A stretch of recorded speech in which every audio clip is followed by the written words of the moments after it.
Monstrous. I'm Nat. And I'm Kat, and welcome to the Crime Chat. I am your forensic femme fatale. Natalie's your true crime addict connoisseur. We're just two normal girls obsessed with dark crimes, evil minds, and occasionally the unknown.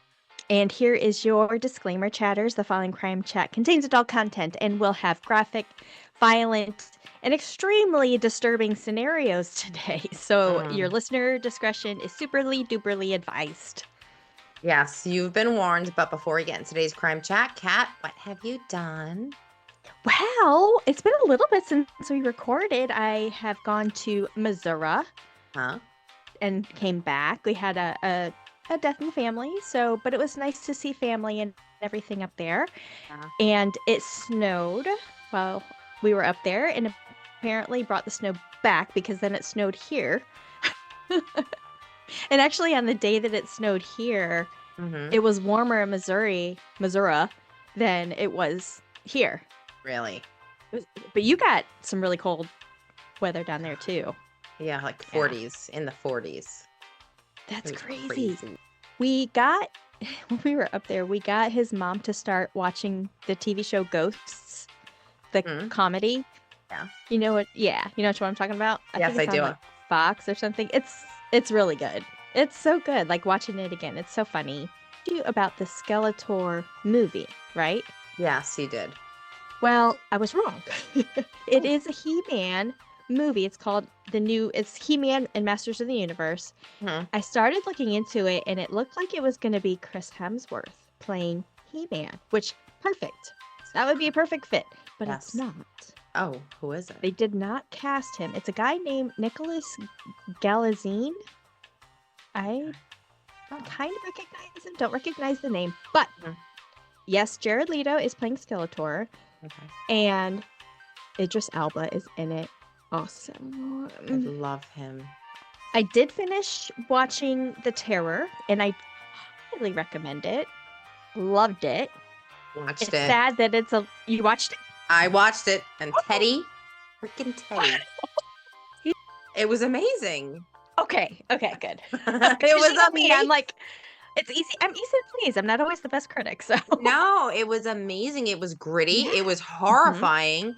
And I love the fact that after you watched it, you can go Google the actual shift. Yes, about what happened. Yeah. Yes, and they actually, as horrifying as it was, they pretty much stayed true to the story outside of the paranormal stuff. Right. You know, the big beast or whatever. But yeah. Take that big beast out of this. They didn't really... I mean, they told the story of what happened with the sickness and the disease and all this other stuff happening and the cannibalism. Yep. It's there. It's in there. And they got the evidence of the cannibalism from the bodies that they found. I think it's like 5 or 6 people they've been able to positively identify of their bodies based on genetic genealogy. Chris and I watched a movie last night. It came out in 2020. I never heard of it, but it's one of those like... what's the word I'm looking for? Apocalyptic, like end of the world type of thing. Think the movie San Andreas. Never saw it. Okay, well, think that disaster, okay, but on like 10 times level. So the movie is called Greenland. Okay, and it stars Gerard Butler. And his wife, the character that his wife plays is the character that was in Deadpool, that was Deadpool's love interest, and I don't know her name off the top of my head. Yeah. So, oh my God, that was such a good movie. We watched it last night, and I was like, oh wow, it was really, really good. Basically, an asteroid kind of comes, and it was extinction level destruction. Okay. And they had people going underground, and only certain people were selected to go underground who had certain capabilities, like construction, medical, that would be able to kind of help repopulate the world. But it was really, really good and highly believable. Like, I think it's totally plausible something like that would happen. I mean, it's happened before. Yeah. All the dinosaurs died. Yeah. What about you? Okay, so I know you're not a gamer. Not that I'm a gamer, but I do enjoy games. And after I've been working long hours, and once I start, like, lately, when I kind of like unwind, it's 9 o'clock at night. That's what I was thinking, So I usually pull up a game, and I on YouTube they'll have walkthroughs because you can waste a lot of money at these stores, Yeah. at the game stores. And the reason why I even have the game consoles, because I was looking forward to We Harvest Shadows, a game that was the demo came out maybe a year ago. Still waiting for the game. Oh, Amanda on Morning Crime, she mentioned that game. And We she Harvest also Shadows. played the demo, and she said that she's waiting for it to come out. Yeah. It's crazy. So I subscribed to the creator's YouTube, and he had a live. So I joined the live. Like, I didn't join the video, but I was chatting with him in the thing, and he's while he's doing his live, he's actually creating segments in the game, and he's telling everybody, and everybody's asking the same question that I was: when is it getting released? Where is it getting released? And he broke the news to us, and he's like, guys, I'm sorry, it's gonna take me another 2 years. Oh. And it was silence, like the chat just stopped. All of our hearts got crushed. Other than that, like, honestly, that's all I've done. Like, work, played a couple of games, fell asleep out of exhaustion. But that's about it. Well, today's story is a chatter request, and it's from a very special chatter. Oh? Not just any chatter, my husband, Chris. And I decided to do the story now because when this episode airs, the next day is his birthday. I told him last night or the night before, I said, "Hey, remember that story that you requested?" He didn't remember it because it was from like a year, maybe 2 years ago. Okay. He didn't remember it. And I started saying, "Well, this and this and this." He's like, "Okay, yeah, that sounds familiar." I said, "Well, we're doing it. And oh, by the way, it's gonna come out right on your birthday Aw. or the day before your birthday. So happy birthday, babe." Yes, happy birthday. Oh my God, that's gonna be cool. So you gotta play it in the background on his birthday. We'll see.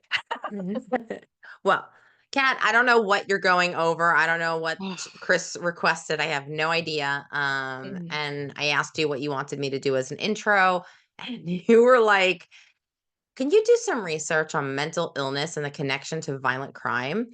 And you also mentioned to cover dismemberment. I got to dismemberment. I did include it at the end Okay. because there was just so much there with everything else. Okay, so what is mental illness? Mental illness is often misunderstood, misrepresented, and feared. It affects millions of people worldwide, and yet misconceptions shape how society views those who have it. But what exactly is mental illness? And does it truly connect to extreme forms of violence, such as murder and dismemberment?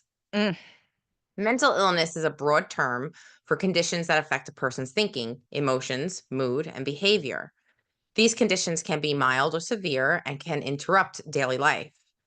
According to the American Psychiatric Association, the APA, mental illnesses are diagnosed based on symptoms that cause significant distress or interfere in daily activities. Let's get into dismemberment. So, dismemberment and its psychological aspects, Kat. Why not? Let's go. Okay. That is my intro to this monstrous or mental case. Yes. It is. It's going to be a little bit of both in Kat's opinion. And chatters, I want to know what you think. Is he a monster or is he just mental? Because a lot of it does come down to what he actually did and what he actually confessed to.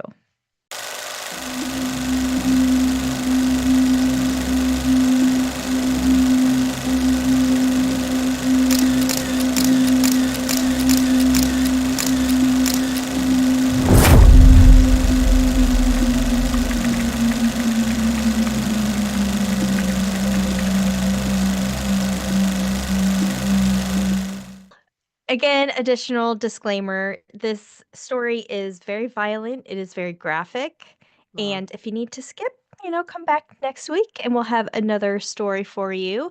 If you're down for the ride, buckle in, kitty cats, because here we go. Quote, "I've always wondered what murder felt like." End quote. Boy. Those were the words of 19-year-old Brian Cohee as he confessed to murdering dismembering a 69-year-old Grand Junction, Colorado homeless man, Warren Barnes, in 2021. Our story today is horrifying. It is chilling. It is downright evil. It also has very graphic commentary from the actual interrogation itself and images from the crime scene. But what we want you to think about in this episode is, was Brian Cohee truly a monster who premeditated a murder just to know how it felt? Or was he a victim of mental illness, unable to comprehend the consequences of his actions? Chatters, prepare yourself. Buckle in. I mentioned it. Grab a beverage. We got some wine. We're ready to rock. It's going to Mm-hmm. be a wild ride. Oh boy.